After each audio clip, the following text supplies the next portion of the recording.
Bonjour, aujourd'hui je te parle de 4 erreurs business majeures que j'ai fait dans mon parcours de coach sportif. Alors l'objectif principal, c'est que tu ne fasses pas les mêmes erreurs parce que je vais aussi te donner les solutions. Je vais te dire comment les éviter, bien sûr, parce que je vais te les expliquer, mais je vais te dire aussi comment faire justement pour avoir les bonnes solutions. J'ai choisi 4 erreurs qui correspondent aux erreurs que font beaucoup de coachs. Je les ai faites moi, mais je sais que d'autres coachs l'ont fait aussi, et c'est pour ça que j'ai choisi ça, parce que tu vas certainement les faire à un moment donné. Mon but, c'est que tu gagnes du temps, de l'énergie et de l'argent à ne pas faire ces erreurs-là. Si tu ne me connais pas, je m'appelle Anthony Chave, je suis coach sportif depuis plus de 15 ans et fondateur de la Team Perform Coach, une équipe de coachs qui viennent de partout en France, qui permet en fait aux coachs d'augmenter leurs revenus au quotidien, de ne pas faire des erreurs classiques et justement de gagner du temps au quotidien en connaissant ce qui fonctionne et ce qui leur permet d'augmenter leur business, leur chiffre d'affaires, bref, de vivre plus facilement de leur passion. Commençons tout de suite par la première erreur. Alors avant de te dire exactement ce que c'est, je vais t'expliquer l'histoire qui correspond à cette erreur-là chez moi. Elle est ancrée là, elle n'a pas bougé. Il y a un jour en fait où j'avais rendez-vous avec un client, c'est il y a longtemps ça, hein. Je vais chez lui dans un appartement près de là où j'habite, bon, appartement lambda j'ai envie de te dire. Et on discute, tout ça, bon voilà, j'arrive au tarif, etc. Et le mec négocie les tarifs. Bon, à l'époque je voulais pas perdre le client, et c'est ça l'erreur dont je te parle déjà, c'est de baisser ton tarif pour prendre un client. C'est une erreur monumentale. Je vais t'expliquer pourquoi dans cet exemple précis, c'est le cas. Parce que je me suis dit, bon, effectivement, si je veux signer ce client, il faut que je baisse mon tarif. Tu vois, inconsciemment, j'ai fait, ben, je regarde la part, je vois le gars, je me dis, bon, il n'y a peut-être pas trop de moyens. Si je lui dis non, il va pas vouloir, il va pas accepter. Erreur majeure, fatale et stupide de ma part. Pourquoi? Parce que quelques temps après, donc on allait faire des cours dehors, à l'extérieur, et puis il me dit, là, j'ai acheté une maison, là, on peut aller dehors, on a, il y a un petit terrain, c'est super et tout. Voilà. Donc on y va, et j'arrive dans la maison. Et en fait, ce que j'apprends par la suite, c'est qu'il avait plein d'appartements et une grande maison qu'il venait d'acheter. Valeur estimée de la maison, on discute, tu vois, 800 000 ou 1 million d'euros. Voilà. Et là, je me dis, putain, mais qu'est-ce que j'ai été con, pardon de dire ça, mais qu'est-ce que j'ai été stupide d'accepter mes tarifs. Il avait mes 500 fois les moyens de se payer mes tarifs, surtout à l'époque, ils n'étaient pas, tu vois. Bref, ce que j'explique dans cette partie-là, c'est qu'il ne faut surtout pas se fier à la personne que tu as en face de toi et baisser tes tarifs pour signer un client. Maintenant, je t'explique comment il faut faire pour justement ne pas baisser ces tarifs-là et garder, je veux dire, tes tarifs, quelle que soit la personne que tu as en face de toi. Donc, tu l'as bien compris, cette première erreur, c'est de ne pas baisser ton tarif pour signer un client. L'objectif pour ça, c'est d'avoir déjà, au départ, une cohérence de ta communication au début, jusqu'à l'entretien client. Pourquoi? Parce qu'en fait, pour savoir et pour avoir assez confiance en toi pour ne pas baisser tes tarifs, il faut que tu saches que ce que tu proposes va aider ton client et que quelque part, finalement, c'est lui qui fait une connerie en n'acceptant pas. Et c'est pas quelque chose où tu vas te vanter de ça. Je veux dire, finalement, c'est ta posture qui doit amener ça. Pour ça, il faut que tu aies confiance en ce que tu proposes. Il faut que tu te dises, ok, c'est vrai que tous les gens que j'ai aidés à perdre du poids, ils ont perdu du poids. Ma méthode, elle fonctionne. Il faut que vraiment que tu écrives sur papier ta méthode, à quoi elle correspond et comment elle va aider les gens. Déjà, ça t'aidera à avoir confiance en ta méthode. Ensuite, il faut que dès ta communication, tu expliques bien la valeur perçue, c'est-à-dire que ce que tu vas amener à tes clients. Si ta com est bonne, si toi, tu sais que ce que tu amènes est bon et positif pour ton client, et bah déjà, tu n'auras plus la même idée. C'est-à-dire dans ta tête, ça ne sera pas je vais rater un client, ça sera bah, c'est pas grave, il va rater une opportunité et j'en aurai d'autres. Parce que comme tu sauras trouver des clients grâce à ta communication, bah, tu sais que tu auras d'autres opportunités derrière qui, elles, seront sérieuses et au prix que tu veux et que tu souhaites, bref, au prix qui te correspond. La deuxième erreur dont je te parle, c'est qu'un jour j'ai voulu trop en faire et j'ai surtout très mal vu ma cible. C'est-à-dire que la cible, les gens que tu as en face de toi, il faut très bien les connaître pour ne pas te tromper quand tu communiques.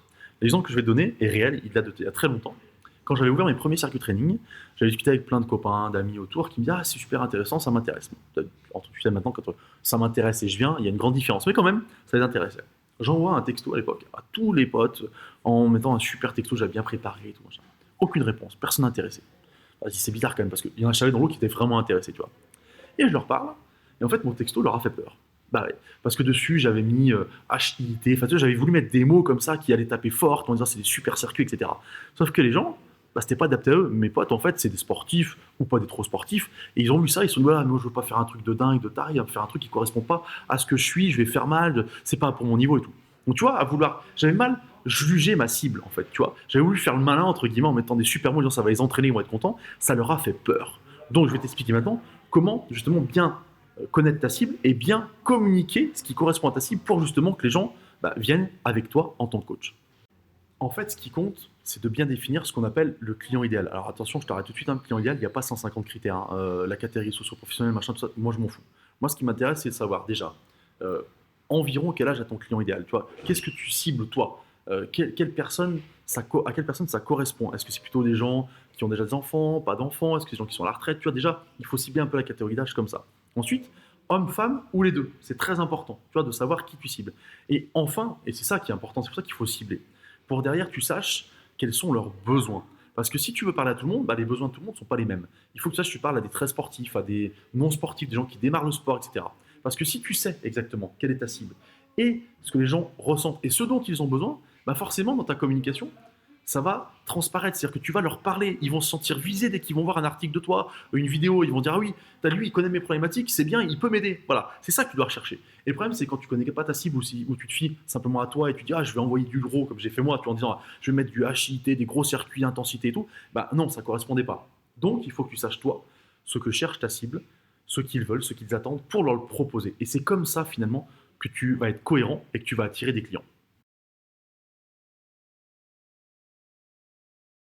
La troisième erreur que j'ai faite, et ça je l'ai fait longtemps, c'est de parler à mes clients en nombre de séances. Alors c'était valable pour mes cours collectifs comme mes cours perso. C'est-à-dire que les gens, ils avaient un truc à la carte, tu vois. C'est cool, mais c'est génial, comme ça les gens ils viennent quand ils veulent. Alors ça c'était valable pour les cours perso dans ma tête, ils veulent pas venir, ils viennent pas, ils veulent venir, ils viennent, tu vois, ils ont une carte de 10 séances, je coche. Et pareil pour les gens en cours perso, finalement ça leur donne une liberté. Mais putain que ça m'a foutu dans la merde pendant longtemps. Parce que j'avais aucune constance sur mes cours co, mes cours perso d'ailleurs, et de consistance, et j'avais pas de sûreté de revenus quand j'ai fait ça. Le problème, c'est que c'est bien, hein, les gens ils étaient libres, mais moi j'étais dans la merde. Parce que du coup, je savais pas qui venait pas, combien, etc. Donc c'est une erreur monumentale de vouloir faire des séances même particulières, attention, hein, je ne parle pas que des cours co, à la carte. Parce que finalement, même le client n'y est pas gagnant. Pourquoi? Parce que lui, ça ne l'engage pas. Ça n'engage pas à grand chose. Et ton job, bah, c'est que le client soit engagé dans l'objectif que vous êtes fixé ensemble. Donc si tu parles en nombre de séances, le client n'est pas assez engagé. Si tu parles en termes d'objectifs et de résultats, là il est engagé. Je vais t'expliquer ce que veut dire effectivement vendre, non pas en termes de séances, mais en termes d'objectifs. Si tu veux aller plus loin sur ce domaine-là, je t'invite à cliquer sur un lien en dessous parce que c'est ma vidéo qui s'appelle justement Comment arrêter de vendre des séances à la carte mode d'emploi. Sinon, je vais quand même t'expliquer là une partie de cette vidéo-là. Je vais t'expliquer que ce qui compte en fait, c'est de comprendre que les gens viennent chercher des résultats. Ils viennent pas chercher un nombre de séances, et trop souvent on leur vend ça, ils viennent chercher un résultat. Et peu importe, j'allais dire, comment tu arrives à ce résultat. C'est ça qui est important de comprendre, d'accord? Quand tu vas acheter une voiture, un lave-vaisselle, un linge, peu importe, tu vois, j'allais dire finalement, ce que tu veux, c'est qu'il fonctionne. Tu cherches des critères précis.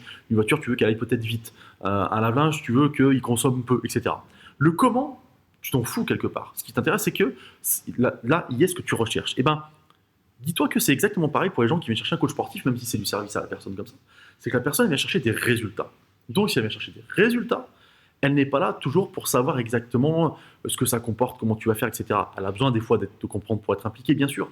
Mais quand tu lui vends ça, il faut qu'elle comprenne que le résultat, elle l'obtiendra. Et que toi, tu as la méthode qui existe pour avoir ces résultats. Mais la méthode, c'est pas je fais une séance par semaine. Ça, c'est pas une méthode. D'accord? Ça, c'est un moyen.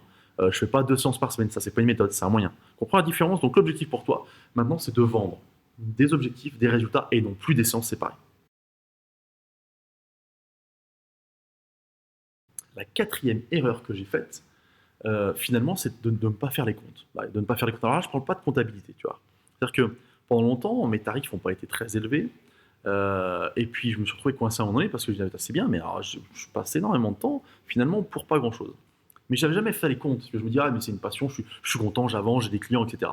Puis un jour, tu travailles, tu dis, attends, je viens de bosser 70 heures par semaine, là, et finalement, le salaire à la fin, il n'est pas énorme hein, quand il y a les taxes et tout. Et un jour, j'ai fait le calcul. Putain, j'aurais dû le faire bien avant. J'ai fait le calcul complet. Je me suis emmerdé, c'est-à-dire à faire un calcul. Ok, à combien me revient vraiment une heure de coaching? Mon temps de préparation, j'y passe du temps. Voilà. Mon déplacement en bagnole, par exemple, avant d'avoir une salle, tu vois, je me déplace en voiture, donc le coût de l'essence, surtout en ce moment, bon voilà. Le prix de la bagnole avec tout ce que ça contient. Le matos que j'achetais dans l'année, parce que tu veux faire bien, tu veux que tes clients soient. Toi, tu veux pouvoir faire des choses super sympas, donc tu achètes du matos, ça coûte de l'argent. Voilà.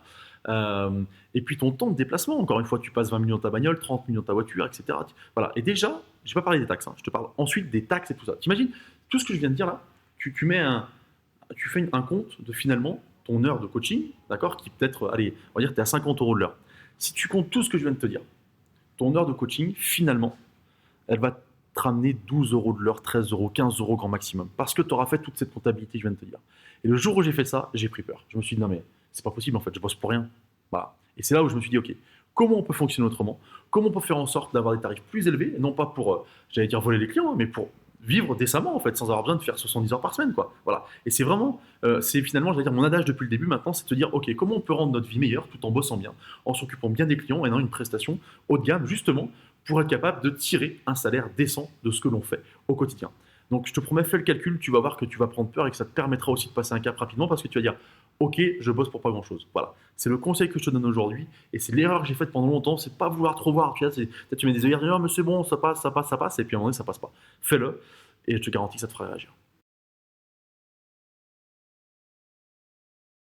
Dans cette partie bonus, je tiens absolument à faire un point sur le tarif. Alors, tu l'as vu, le tarif il était contenu dans quelques erreurs que je t'ai données. Mais en termes général, je veux revenir là-dessus. Parce que on a généralement la croissance suivante, c'est-à-dire qu'au début on met des tarifs bas parce qu'on ne sait pas trop ce qu'on vaut, parce qu'on n'a pas tellement confiance, parce qu'on dit que ça tirera plus de clients. Puis à mesure comme ça, on avance et puis on augmente ses prix petit à petit. Le problème, c'est que tu perds des clients dans cette avancée-là. Et puis surtout, toi, tu peux pas augmenter tout le temps trop tes tarifs parce que les clients actuels, ils vont gueuler. Et puis parce que du coup, ceux qui arrivent, à un moment donné, il faut aussi que tu aies les outils et j'allais dire la valeur perçue pour leur vendre ça. D'accord? Donc moi, ce que je te propose, c'est qu'il faut démarrer directement avec cette valeur perçue, avec ces compétences, avec cette confiance en soi de ce que tu sais faire. D'accord? C'est moi la première chose sur laquelle je travaille avec les coachs que j'accompagne parce que je sais qu'ils ont un aperçu de ce qu'ils font, de ce qu'ils amènent aux clients, si on met une échelle qui est à peu près par là, tu vois. Voilà, là.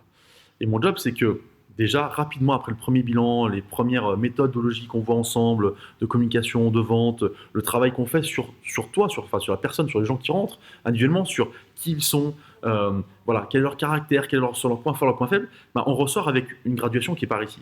Et déjà, ça te permet, rien que ça, d'augmenter tes tarifs et tout de suite d'avoir une vie différente en fait. Parce que du coup, forcément, tu imagines bien que si au lieu d'être à 50 euros de l'heure, pardon, tu es à 70, ben, tu multiplies ça par 10, 15, 20 clients, par le nombre de séances par semaine, par mois, imagine déjà la différence que ça amène.